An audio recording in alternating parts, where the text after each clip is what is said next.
Soy el doctor José Luis Leiva Pons, presidente de la Sociedad Latinoamericana de Cardiología Intervencionista, SOLACI. Doctor, cuéntenos sobre la importancia de este encuentro de cardiólogos, a ver cuántos asisten. Bien, se trata de un congreso que hacemos anualmente, SOLACI, que habitualmente se hace un año en Brasil, en Argentina y un año en México y se va alternando. Tenemos la expectativa de tener alrededor de, teníamos 2.200 preinscritos, más lo que se va inscribiendo en el curso del día de hoy y de los días del Congreso. Esperamos tener cerca de 3.000 personas asistiendo a las conferencias en el curso de los 3 días.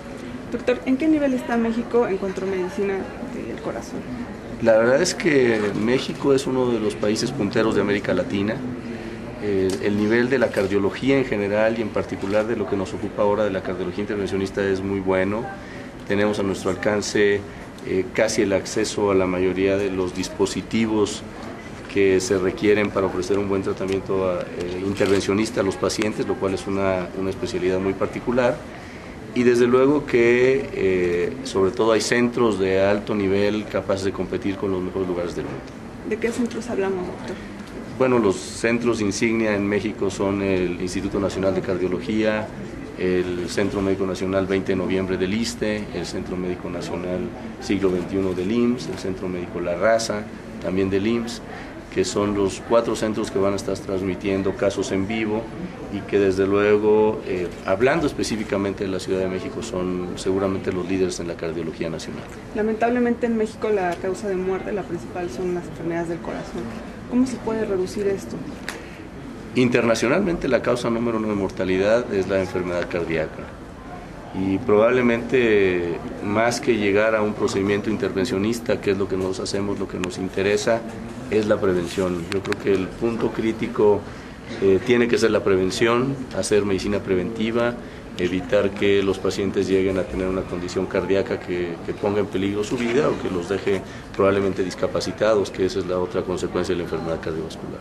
¿Médicos de qué países van a venir y saber qué innovaciones podrían presentar hoy? Vimos que va a haber como cirugías, bueno, no sé si son cirugías, pero va a haber transmisiones en vivo. ¿Cómo está ese asunto? Sí, bueno, tenemos asistentes de casi toda América Latina, casi todo, desde los países del Cono Sur, Brasil, Argentina, Chile, Uruguay, pasando por la parte intermedia tenemos gente de Colombia, de Bolivia, de Centroamérica tenemos gente de Panamá, tenemos gente de Cuba, tenemos gente desde luego de Guatemala, de República Dominicana, o sea, tenemos una muy buena representación de toda América Latina. Y tenemos también profesores que vienen como invitados, desde luego de Estados Unidos, de Canadá y de diferentes países de Europa, especialmente tenemos gente de España, que son amigos nuestros, tenemos gente de Holanda, tenemos una muy buena representación internacional durante el Congreso.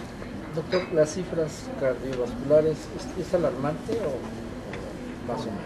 Sí, definitivamente, quizás en los próximos años vamos a ver un incremento en la presencia de enfermedades cardiovasculares porque nuestra población es joven y va creciendo en edad y va creciendo en factores de riesgo, va creciendo el número de gente con obesidad, con diabetes, con vida sedentaria, el número de gente hipertensa, que a lo mejor ahorita todavía son jóvenes, pero que dentro de pocos años vamos a ver todavía un mayor incremento en la mortalidad y en la presencia de enfermedades cardiovasculares. Doctor, ¿cuál sería la diferencia entre Estados Unidos y México, dado que allá hay una gran población también con mucha obesidad? Sin embargo, los problemas cardiovasculares no representan en ese país el número 1 de muerte, y dado que en México sí. Yo creo que la diferencia principal con Estados Unidos es que ellos ya nos tomaron ventaja en la prevención y en el manejo oportuno de los factores de riesgo. En México vamos quizás un poco atrasados, es ahí donde tenemos que trabajar en la prevención. Más vale hacer medicina preventiva que curativa. México, ¿qué lugar ocupa a nivel mundial en este padecimiento? Difícil decirlo. Lo que sabemos es que es la causa número 1 de mortalidad. Probablemente cuando uno analiza algunas estadísticas nacionales nos hacen pensar que la diabetes es la causa número 1 de mortalidad, pero la verdad es que el propio paciente diabético muere de enfermedades cardíacas. Entonces, hablando de enfermedad cardíaca en particular y cardiovascular en general, es la causa número 1 de mortalidad. Y hablando de enfermedades cardíacas, México, ¿cómo está tan avanzado en comparación de otros países? No, la verdad es que hay centros de alto nivel capaces de atender de la mejor manera estos padecimientos, pero falta quizás extender todavía un poquito hacia nuestra población, tener la capacidad de llegar a un centro de alta especialidad para poder tratar a estos pacientes. O sea, tenemos los centros grandes, pero hay que también llevar a otros sitios, digo, eso lo vemos en México, pero en el interior del país tendríamos que ver que llegue la posibilidad de que tengan acceso a estos tratamientos en otros lugares. ¿Hay alguna estadística de cuánto va a aumentar los enfermos con padecimientos cardíacos en el futuro, unos 10, 20 años? ¿Y hay suficientes cardiólogos para atender a toda esta población? El número de cardiólogos, cuando lo hemos analizado, probablemente nos estamos quedando un poco bajos de acuerdo a las necesidades. No te sé decir la cifra exacta, ni te sé decir cuánto esperamos que se incremente, pero la enfermedad cardiovascular va a seguir siendo la causa número uno de mortalidad por un buen número de años adelante. ¿Cuál sería el reto para el nuevo gobierno en este sentido y qué medidas públicas debería de aplicar para prevenir y evitar más los riesgos cardiovasculares? Dos puntos muy particulares. Uno, la prevención. La detección oportuna de diabetes, la detección oportuna de hipertensión, el manejo adecuado de las alteraciones de los lípidos.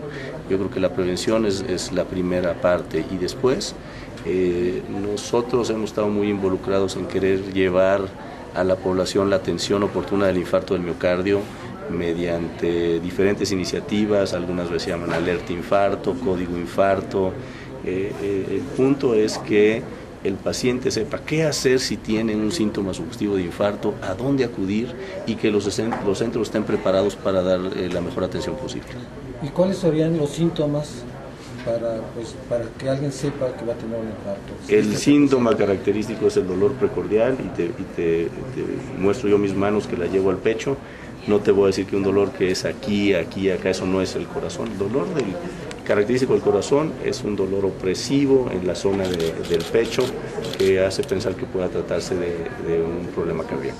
Y ahí más vale ir al hospital y que te digan que no tienes nada, a por minimizar el síntoma, dejar pasar la oportunidad de atenderte adecuadamente. ¿Y qué oportunidades tiene quien está presentando estos síntomas de salvar su vida suscitatoriamente?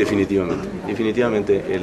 En cardiología decimos que tiempo es músculo cardíaco, quiere decir que entre más pronto se actúe, mejor es el pronóstico para estos individuos. A partir de que uno tiene esos síntomas, desde el inicio del dolor. ¿cuánto tiempo puede ser? ¿1 hora? ¿40 minutos? Lo antes posible, y a lo mejor yo en una ciudad como esta, tan congestionada de tráfico, a lo mejor la llegada al hospital más fácil se va a tardar más de ese tiempo.